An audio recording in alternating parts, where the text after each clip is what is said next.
Muy buenos días y bienvenidos. Good morning and welcome to Telemundo Center and the 2019 NALEO Presidential Candidate Forum. Before I introduce our first distinguished guest, I would like to go over the structure of today's event. Each of the candidates will come to the stage one at a time. To make sure that we can hear from all of them, we will spend no more than 12 minutes with each person. We'll ask each candidate to give a 1-minute opening and closing remarks. And we will have about 10 minutes of questions and answers in between. The questions will come from me, from Arturo Vargas, and also from members of the NALEO and the NALEO Educational Fund Board of Directors. Unfortunately, due to time constraints, we won't be able to take questions from the audience today. I would like to ask all our candidates to please use their time wisely, keeping in mind how much ground we need to cover today in a very short amount of time. And now, it is my honor to introduce our first speaker of the day, former Congressman Beto O'Rourke.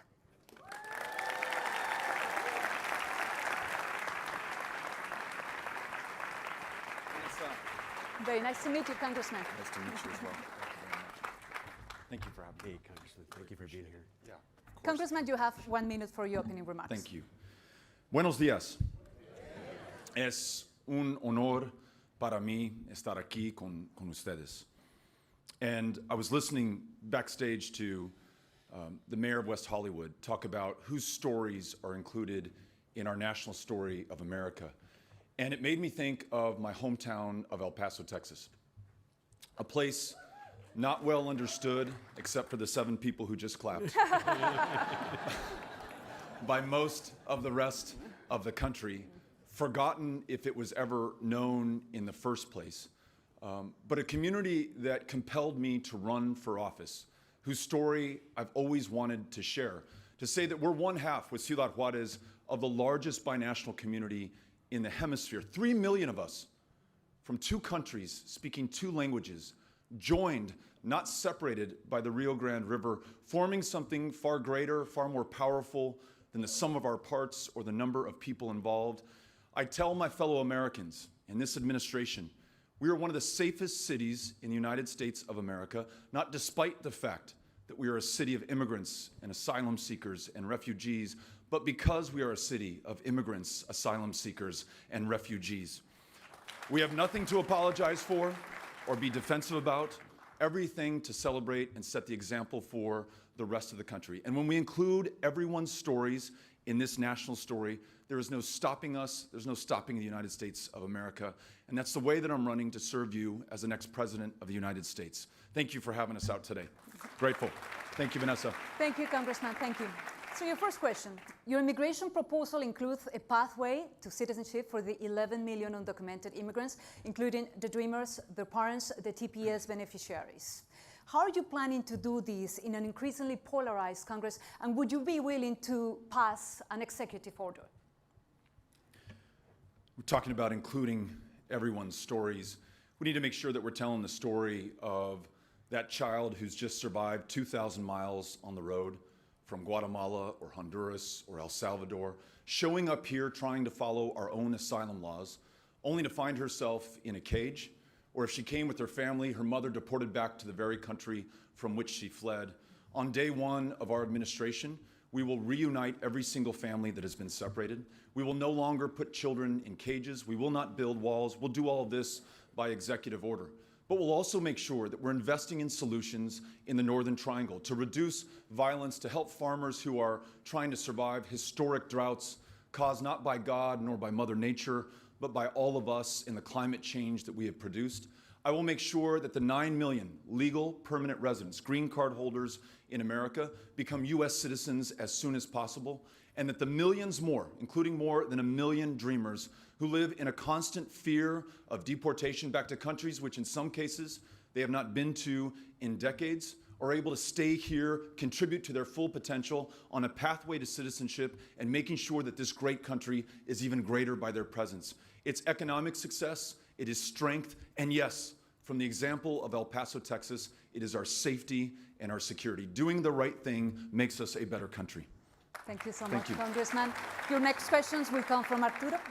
Thank you, Vanessa. Congressman, We're asking this question of all the candidates because of how important the issue is to the Latino community and to the mission of this organization. The nation is about to experience the constitutionally required decennial census next year under circumstances and policies that researchers, practitioners, and 3 federal courts have even held will result in a severe undercount, especially of Latinos. If you are elected president, what course of action would you take to remedy the 2020 census and to restore confidence and integrity in the Census Bureau? In my administration, there will be no citizenship question on the census. We will make sure that if there has been an undercount in 2020, that we get back out there and count every single American whose voice and whose story needs to be part of the national conversation. Si no podemos contar cada persona adentro de este país, no podemos contar en ellos para ofrecer su voz o su voto, no podemos tener los recursos que necesitamos en cada comunidad, en cada estado, en cada parte de este país. No vamos a tener la representación que merecemos en el Congreso, también en los congresos en los niveles estatales.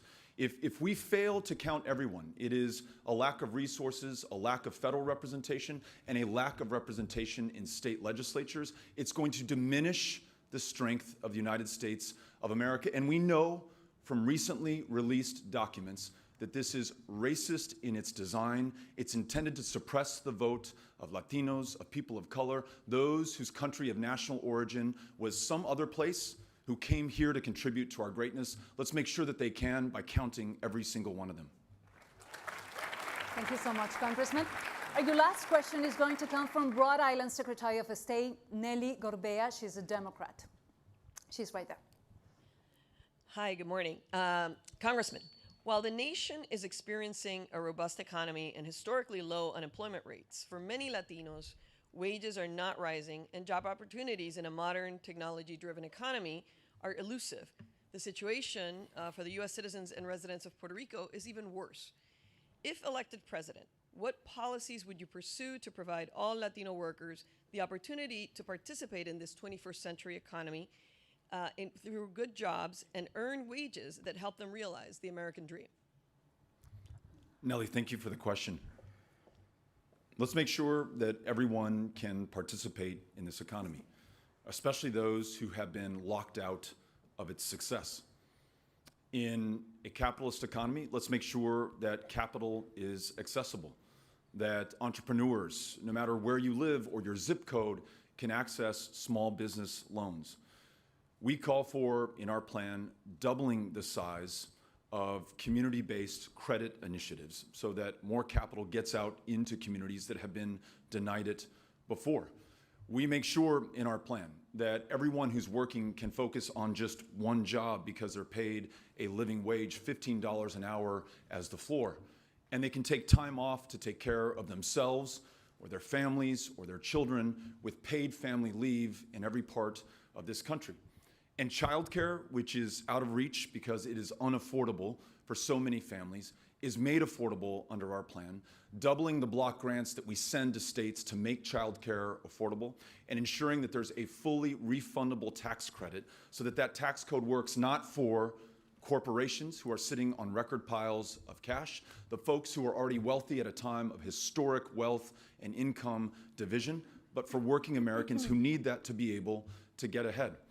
And then those communities, and you mentioned Puerto Rico, who have been denied the investment so that their infrastructure can sustain the success that we want to see in every single part of America, are put first. For example, in our plan to confront climate change, not only do we call for freeing ourselves from a dependence on fossil fuels, embracing renewable energy technology, ensuring that by 2050 we are at net zero greenhouse gas emissions and halfway there by 2030, but those communities, like Puerto Rico, like Houston, Texas, who are on the front lines of climate change today, who are bearing the brunt of the storms and the floods and the disasters that we are causing to one another, they're first in line to receive the investments to fortify those communities and to ensure that they are prepared for the next challenge that they face, to ensure that they're at the front of the line in embracing these economical changes that we want to bring to this country.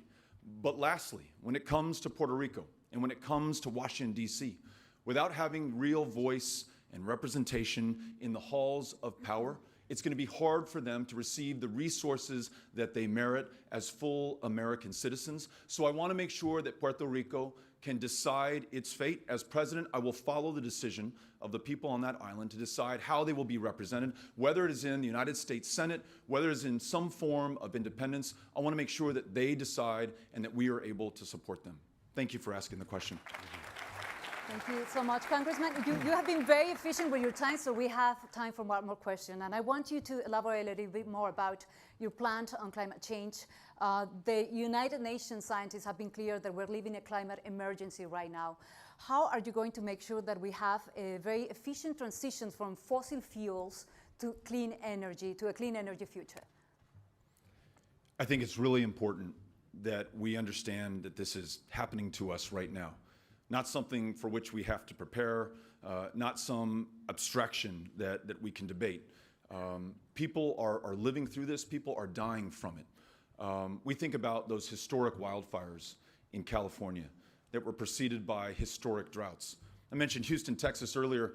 58 inches of rain fell from the sky on that community, which is the landfall record for a single storm in the history of North America. And it was the third 500-year flood in that community in just the last 5 years. So folks who were in the process of rebuilding from the last storm were hit by this next one. And it consumed not just their properties, but very often their lives. Being in Iowa recently and going to the town of Pacific Junction along the Missouri River, meeting farmers whose fields were lakes right now, farmers who were already underwater in debt with historic low farm incomes. They're on the front lines of climate change. They need us, all of us, to do everything that we can. We cannot meet it by half steps or half measures or only half the country. It's got to be all of us. So you ask how we do this.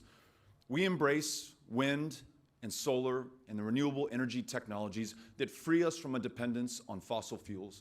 We invest in the next generation of technologies like battery storage that ensures that we can move this energy onto the grid at will, even when the sun is not shining and the wind is not blowing.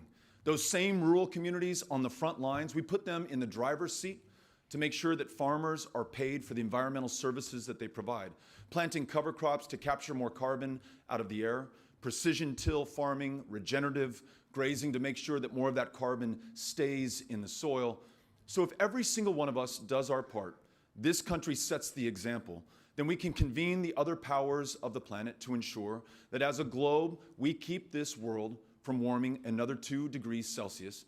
Because after that, if we fail in this task, our kids, our grandkids, the generations that follow, will see storms and floods and fires and droughts that pale in comparison to what we have right now. I want those people of the future, looking back on us, the people of 2019 and 2020, to be proud of what we have done, not to ask themselves, who were those pendejos who gave up this great opportunity that we had? So, let us be great. Let us not be pendejos. Congressman, you have 1 minute for your closing remarks. Vanessa and Arturo, and to the members of NALEO, especially my friends from Texas and El Paso, thank you for the honor of allowing me to come and speak to you today. From some of the topics that we briefly got to talk about today, it is very clear that this country is at a defining moment of truth. And we will either define ourselves forever after by our fears and our pettiness and our smallness, walls, cages for kids, Muslim bans, a level of partisanship that we have not seen before in this country. Or we can forever be known by our ambitions and our aspirations and the work and the determination and resolve that we will employ to make sure that we achieve them. I want to make sure it is the latter, not the former. That is why I'm here with you today and why I'm running to serve you as President of the United States. Thank you all for having us out. Les agradezco. Gracias. Thank you. Thank you so much. Thank you so much. Thank you. Thank you for being here. Very good. Yeah. Thank you so much, Congressman. Very grateful. Thank you. Great to have you. Thank you all. Appreciate it. This way, sir.